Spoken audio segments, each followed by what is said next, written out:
in to the hottest station on the planet. Resistance is futile. The revolution has begun.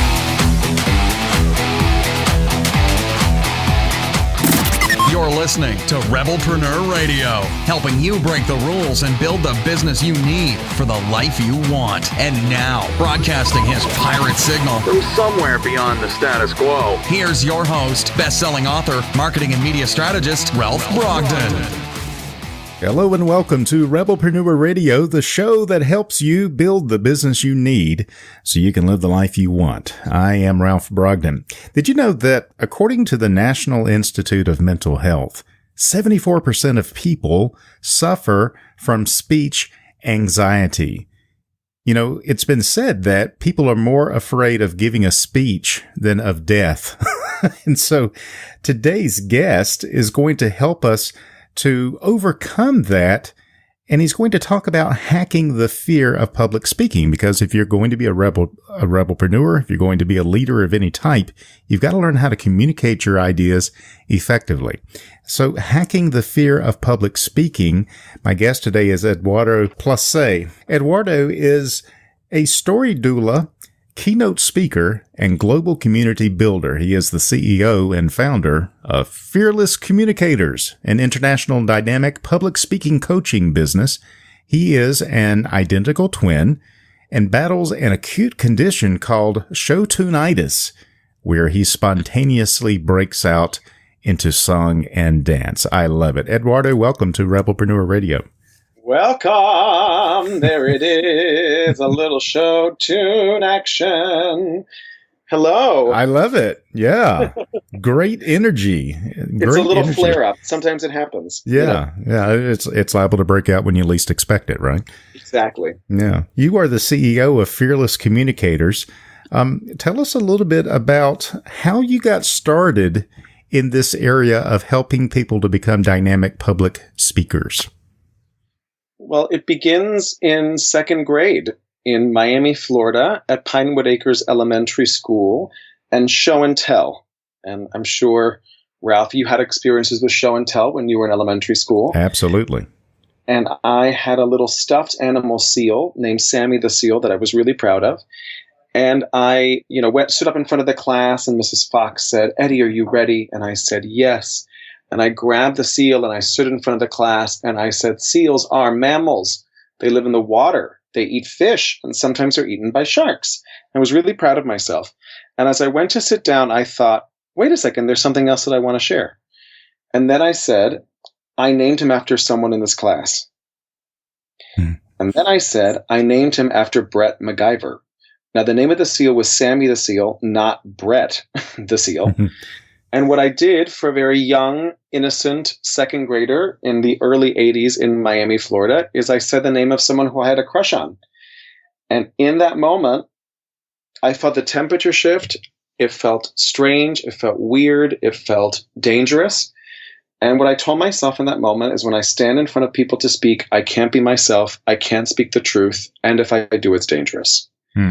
And that's the root trauma that I experienced around speaking. Now, that's my personal experience. And someone may have said, "That's stupid," or "You're dumb," or "You're ugly," or sometimes the fear of anyone saying something stopped us from speaking, period. And, I love that statistic, the 74%. And I always add that I think everybody else lies. So three out of four people suffer from speech anxiety, and 1 out of 4 people are liars. Are liars. And the reason why I would say that is because there is something about if the stakes are high enough, and if what you're speaking about matters enough, there is a truth and there's a vulnerability, not as performance, but as truth, of being seen that is so powerful and it feels so scary. And I think that for an entrepreneur, that's what it is. There's a big idea. There's something that they're after. There's something that they've been creating, something they're hungry to share. And the stakes of it are so high that if you're not feeling your heart beating and your hands sweating and, your mouth getting dry, I just don't think you're alive. Yeah. So, and the feeling of fear is the same as a feeling of excitement. It's just a mind shift around it. So for someone who was terrified of being seen and heard and had to perform something other than who he was, of course, I became a professional actor. Yeah. So I became an actor, primarily doing musical theater and Shakespeare. And then when I was in grad school training in California at UC San Diego in La Jolla, we all taught public speaking. All the grad actors taught public speaking to undergrads. And these were pharmacy majors and, scientists and all these other different things, not actors. And I loved it. And I could see the difference that it could make in people's lives to actually own their body, own their voice, and own their story. And launched it as a parallel business, which is, I think, part of an entrepreneurship journey. So the first versions of the program and the work that I did started in 2007. And then in 2015, moved back to New York City after several years of traveling all over the U.S. and being a little bit of a performing gypsy, and said, I'm ready to come home, and I'm ready to focus all my energies on this journey and this act of service. And I am now almost 4 years in, and it's pretty extraordinary. Wow. So you've worked with a lot of different people who are wanting to be more authoritative in their speaking, empowering people to be leaders and change makers. Tell us a little bit more about who you help and exactly what is it that you do with them. So, they're an array of individuals who are called forth to speak for elevation of themselves or their brand or their thought leadership. One space that I've had the privilege to serve is with CEOs of startups, and they have to pitch their businesses, and they are in incubators or they are in pitch meetings when they have to pitch investors for seed rounds or Series A, Series B, etc. And there is something about how to, one, deal with the tension and the stress of that. Oftentimes for an entrepreneur, there's a lot that's riding at stake. It can be very lonely to be the CEO. You have a team of people, and sometimes the stress and the pressure of closing the deal and getting the investment, because then that's not only going to pay my salary, but the salary of everyone else who works for us and the entire team, and allow everything to develop and blossom. So it can be very lonely, and there's a mindset piece of it, which I manage. There's no such thing as private speaking, Ralph. All speaking is public speaking. So sometimes people feel like, when I'm performing my speaking, that is actually public speaking. And it's actually not. That's not just the only way that you speak. Anytime you speak is public. And I think there's a mindset piece of it where we enter a room waiting for permission to be powerful, as opposed to creating and sourcing our communication from a place of power that we give ourselves. So that's the mental mindset piece of it. And then there's another piece of it which has to do with your body and how your body shows up to the event of speaking. Ralph, we are not taught to speak. What we are taught to speak is as an intellectual exercise, not as a physical, spiritual, and emotional exercise. So people have no idea what's happening with their bodies.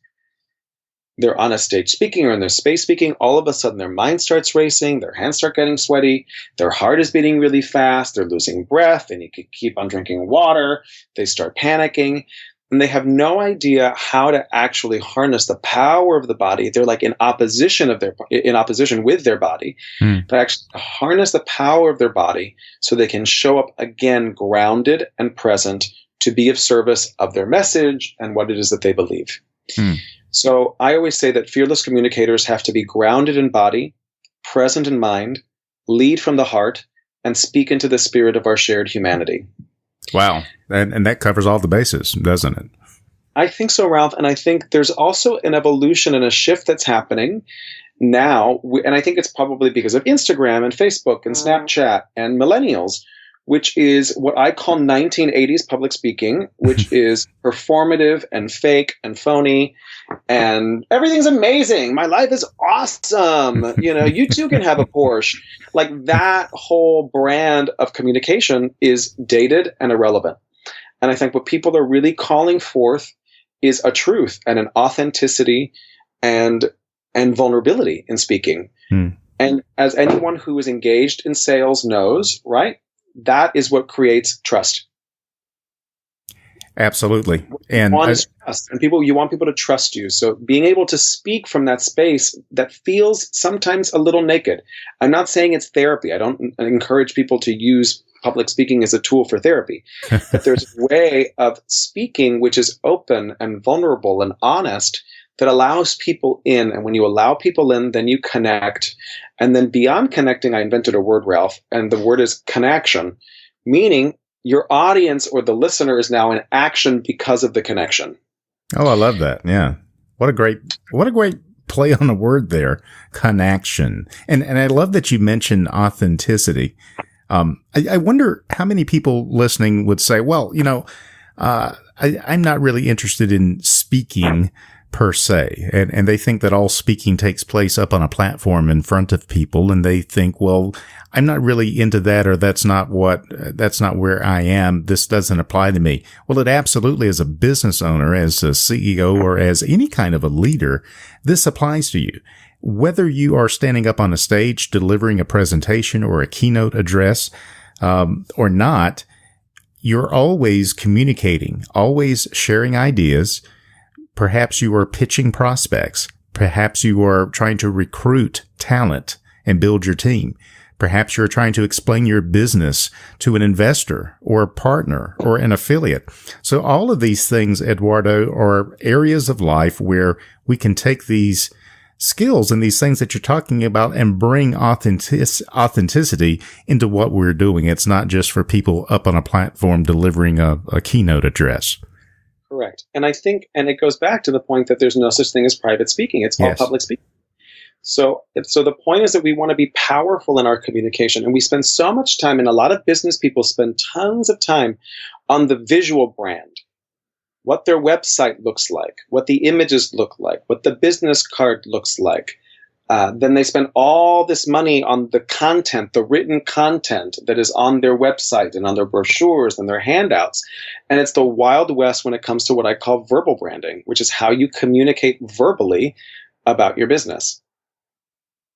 And that is not something that people discuss. It's like, okay, go, handle it.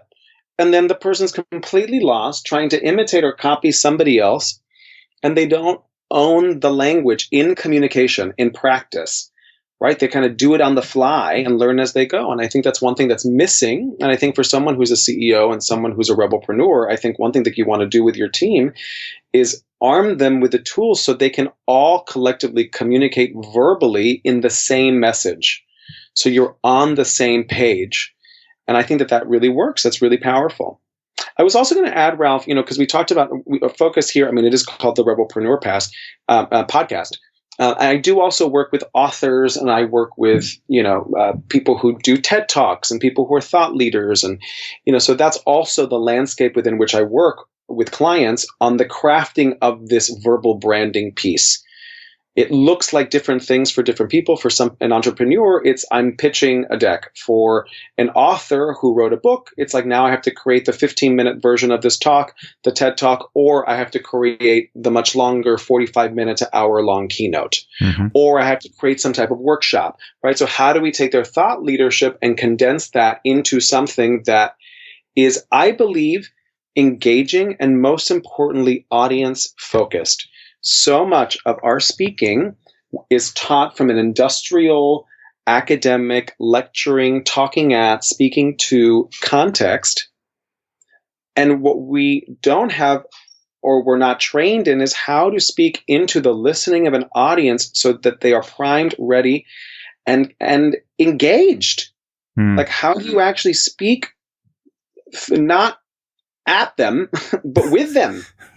So that they're actually engaged, like they matter, and I think part of what we work on is crafting and giving the speaker the tools so that the audience has a transformational experience because it is directed and focused to them, not ego. It's not about the speaker. It's not a me conversation. It's a we conversation. I love that. It's the story of us as opposed to the story of me. And I love that you're talking about verbal branding, because you're right. A lot of people will pay attention to the visual. They'll spend months and months and thousands of dollars trying to design a logo or design a website or even design a brochure. But then when it comes to actually voicing that brand, and communicating that verbally, there's no budget and no training, and that's got to change. Nothing. There's and no attention and no time and a lot of confusion. And then there are lots of buzzwords, which is storytelling. But what the hell is storytelling? People don't know how to tell stories. So what they do is they do plot summaries, which sounds like a third grade essay. Notice, Ralph, you asked me a question, and what did I do when you asked me the question about who I was? Yeah, you told a story. I told a story. And that is an opportunity. I would say this for anybody who's listening. I was just at a conference in Washington, D.C., and there was a panel, and there were 5 panelists. And somebody, each person went down and said, "Hi, my name is blank and blank, and this is my title, and this is what I do, blah, blah, blah." And everybody went down the list. And then the woman in the middle, she said, it's 2002, and I'm a senior in high school. And the principal comes up to me and says, "We reviewed your scores over and over again, and sure enough, you do qualify to be our valedictorian." And she's an African-American woman. Okay. And then she said, "My first semester in college as an engineer in the engineering program, my teacher came up to me afterwards and said, we reviewed the scores, and sure enough, you do have the highest grade in the class, and we built the curve around you." But there was like a doubt and a shock from the teachers at her high school and also at her engineering school that she, a woman of color, would have the highest grade in the class. She must be cheating. That is not something that she earned on her own. So it becomes this context for how she now speaks about the work that she does in the world. But immediately what she did is she's told a story, and it was completely different from the way anybody else introduced themselves. And we immediately got her. I was like, "You are I don't know if I can curse, so I'm not going to curse, but you know what I mean." Yeah. I was like, "You go for it." Like, way to hold the space. I was like, "Yes." Right? Well, that's authenticity, and that's making the connection with the audience. Why with the people that you work with, and we have named together in this few minutes quite a few problems of obstacles and things that inhibit people from really stepping up and owning that space and commanding their brand verbally. But what would you say is the biggest problem that you see with the people that you're trying to help to overcome this? I would say that what's emerging for me right now is imposter syndrome. I think a lot of people don't feel like they are worthy of holding the stage and that they have something important to say. They know that they should. They know that it's going to make a difference, and they don't think they're good enough, is what emerges. And I think that's a pretty real, ugly truth that a lot of us are walking around covering up. I have the privilege of doing a lot of work in the world, Ralph, with women. And I say that, one, fully acknowledging the privileges that I have as a man. I am a gay man. I do identify as a gay man, and I'm still a man. Mm-hmm. So part of the work part of what I was noticing as I was working is that there were a lot of women who were called forth to work with me as a public speaking coach. And the process that I've developed, which is this, again, being grounded in body, present in mind, leading from the heart, and speaking into the spirit of our shared humanity piece, that conversation is what I call the Story Doula process. And a doula is like a birth coach, someone who aids a woman in the process of birthing. And the term in Spanish to give birth is to dar a luz, which means to bring to light. And that's the process that happens with somebody's story. There are events that happen in people's lives. There are a series of things. There are sometimes years and years of study and analysis. And sometimes we're not the best at being able to source what the core of that messaging is. Not for you to ramble off your accomplishments, but what the core themes of that are, so that they land on an audience so they can do something with it. And that's what we're able to work with people. So I would say there are two main inflection points. One is people who are like, "Oh my God, I'm terrified of speaking. I don't know if I'm good. I don't think I'm good enough. I'll never be ready. I see other people and it's so easy for them, and people are going to realize that I'm a fraud. So there's like that one space. And then there are people who are like, I don't necessarily mind speaking. I like speaking. And like, I spend so much time living and speaking about this. I have no idea how to get to the heart and the core of what it is that I talk about in a way that actually makes a difference for other people. And that's the gift of what we're able to do with the work that we do. And, part of our global commitment is working with women. So I do work with men. I'm not exclusive of working with men. And I do have a global program working with women, which we've done we've done it now. We have our 12th one coming up this weekend in New York City. We've done it in New York. We've done it in San Francisco. We've done it in Tel Aviv. And we've also done it in Australia. And our commitment is to work with women and individuals who identify as women. And we do so also with diverse communities. So our cohorts have been very diverse. And that's something that we're really proud of. What can someone begin to do differently to what they're doing right now to begin to overcome this imposter syndrome and this fear that really comes up and takes possession of them and kind of leaves them breathless and just really unprepared? Is there anything that we can do and in terms of like a short self-help process that would make a difference? Absolutely. So one thing that I have all my clients do as an exercise, and I do this also when I facilitate workshops, is I have everyone on a sheet of paper write down what they fear their audience is thinking about them. And I've done this work, Ralph, all over the world, and it's the same thing. I'm not good enough. I'm not smart enough. They're not going to understand me. I'm ugly. I'm too fat.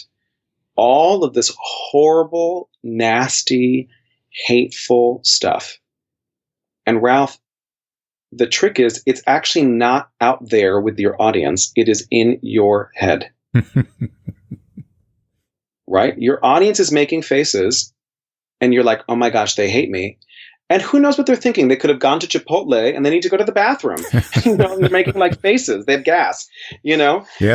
Or they got a text message and there's an emergency in their family or what. I mean, people are thinking about themselves. They're not thinking about you. Exactly. And oh my gosh, all of that. So when you're in that, and the thing is, that's the context that we have. So you're only speaking into me. You're not speaking into we.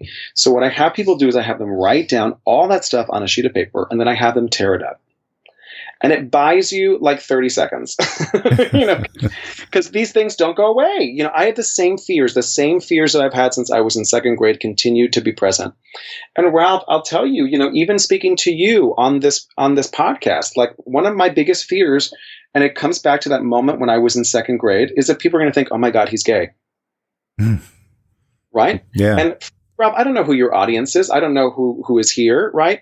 There's a part of me that fears rejection, that people are going to judge me and they're going to think, wow, I'm going to discredit everything that he says because of who he says he is or whatever. And what I've learned is that's part of my radical authenticity. That is 100% who I am. It is sourced from who I am. It is my expression in the world. My authenticity is tied to a self-expression where I sing and I dance. And if I walk into a space and I edit that expression, it's weird.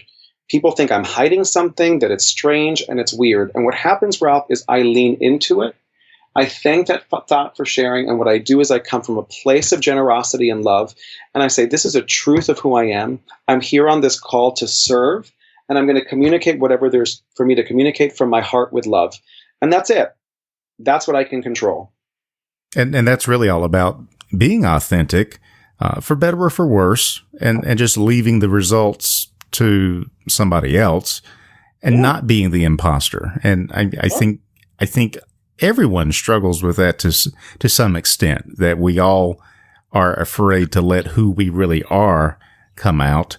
And then we create this kind of a false extension of ourselves, and it robs us of the energy. So, like it or not, agree with it or not, being authentic and being in that space, it's going to touch some people and it's going to turn some people off, isn't it? And it is. And you know what? We're not for all people. There's a great line from Shakespeare, which is sell while you can. You are not for all markets, and I think part of it is like, I will beam the light that I beam, and it will attract the people who will it attract. It will not attract the people who it will not attract. And, there are, billions of people on this planet. I know that I am not everybody's public speaking coach. And what I can do is I can be truthful and authentic in the way that I serve, in what I believe, and communicate that fearlessly, courageously, with love and generosity, and allow myself to be open to whoever energetically feels like that is a calling that they want to say yes to this process. And what I would say, Ralph, is it's surprising. The moment that you step in that place, when you're speaking from a place of abundance, when you're speaking from generosity, it's amazing what shows up. And Ralph, I'll also share with you that there's that piece that I said, the connecting, the sharing with the leading from your heart and speaking into the spirit of our shared humanity. That when I say spirit, I'm not a religious person. I was raised Catholic, and I don't have any official religious type of belief. And, I'll say whatever, I'm spiritual. And the thing that's interesting about the word spiritual and spirit is that it's the same root from the word to inspire. And that has the same root word from Latin, which means to breathe. Interesting. To inspire is to breathe in, just like to expire is to breathe out. To aspire with breath. Right? All of it is from the same root word.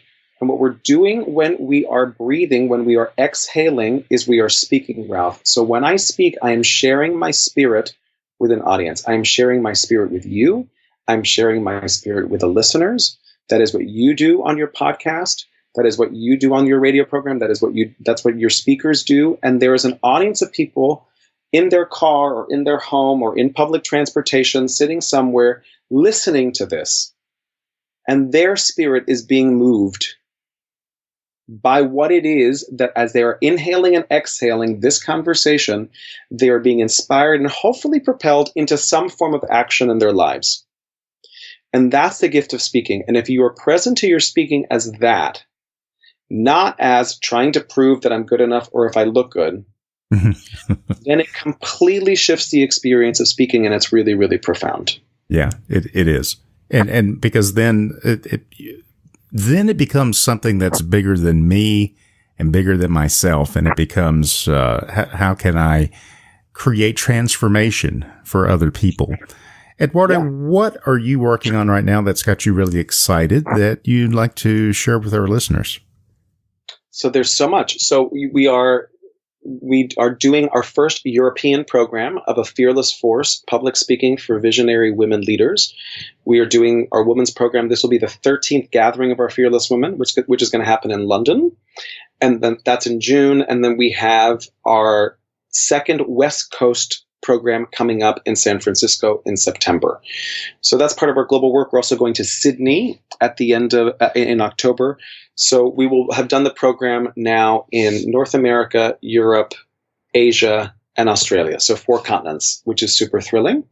And there's a really exciting vision of in 2024 doing it in 24 time zones with 24 cohorts of women. So that gets me really excited. And wow. I don't know how we're going to pull that off, and it doesn't matter. Being a rebel is good. I have several years to work with that with my team. Yeah. So that's one space. And then the other thing that we're really working on now is how we bring this fearless work to companies and to corporations.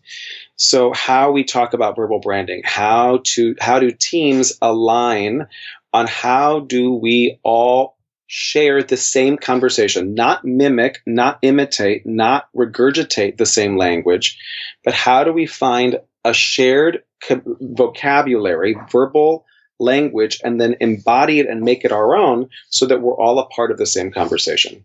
So that's something that we're really excited about, and we're bringing into companies and teams as well. Wow, it really is becoming a global phenomenon there. Absolutely. Isn't it? And Ralph, what I'll say is for anyone who's listening, if you feel inspired at all by what you've heard, and your spirit has been moved by my spirit and Ralph's spirit, feel free to go to my website or shoot me an email, eduardo@fearlesscommunicators.com.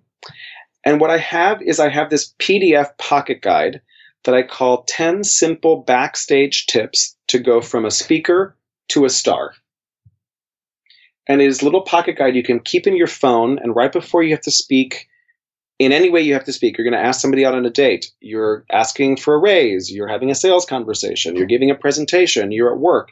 what you can do is you can go through it, and it talks about, again, how to get out of your head into your body and speak from a place of expansion, speak from not from a space of constriction, right? And be animated and present so that you can really be of service of your message and who you are in your preparation. I love it. So if our listeners want to connect with you and with your website and your work and your different programs, the website is fearlesscommunicators.com. And you can go and check out Eduardo and be part of the training and the different things that they have going on to help transform people from fearful to fearless. And so this has been really enlightening, Eduardo, and I appreciate you sharing your story and your wisdom with us. Any final thoughts that you'd like to share with our listeners before we say good day? I would just say share. Be on a rampage of sharing. Speak. You have a story. There's a truth to who you are. You're not in second grade anymore. Or maybe you are in second grade and you're listening and you're a rebelpreneur, which is awesome if you're a second grader. And you learn by speaking. You don't learn by thinking about it, by wishing, by dreaming, by hoping. You learn by speaking. You become a better speaker by speaking. So I would say get out there and speak. You may fall on your face. It doesn't matter. Your face is still there. You'll rise up. You will do it again. I would say speak, speak, speak. Yeah, I love that. If you want to get better at speaking, just do more of it. And I love that. Speaking, not tweaking, because what a lot of people do is they spend a lot of time micro tweaking and editing a draft of something, and they never practice the speaking of it. So the first time they actually say that that's the laughter of recognition, Ralph. Yeah. That people do is then they like tweak their content, and then they get up in front of an audience, and the first time they actually say the words out loud is when they're standing in front of people. Of course it doesn't go well. Yeah. You haven't practiced. Practicing in the thinking is not the same as practicing in the speaking. You want to practice it in the speaking. So I would say stop tweaking, start speaking. I love that. I love that. This has been great. I've been speaking with Eduardo Placer. He is a story doula, a keynote speaker, and global community builder. He is the CEO and founder of Fearless Communicators, an international dynamic public speaking coaching business. You can find out more and connect with Eduardo at fearlesscommunicators.com. Eduardo, thank you so much for being on the program today. I really appreciate it. Thank you so much, Ralph. You have a wonderful, fearless day. You've been listening to Rebelpreneur Radio with Ralph Brogden. Download the show notes and much more at rebelpreneur.com.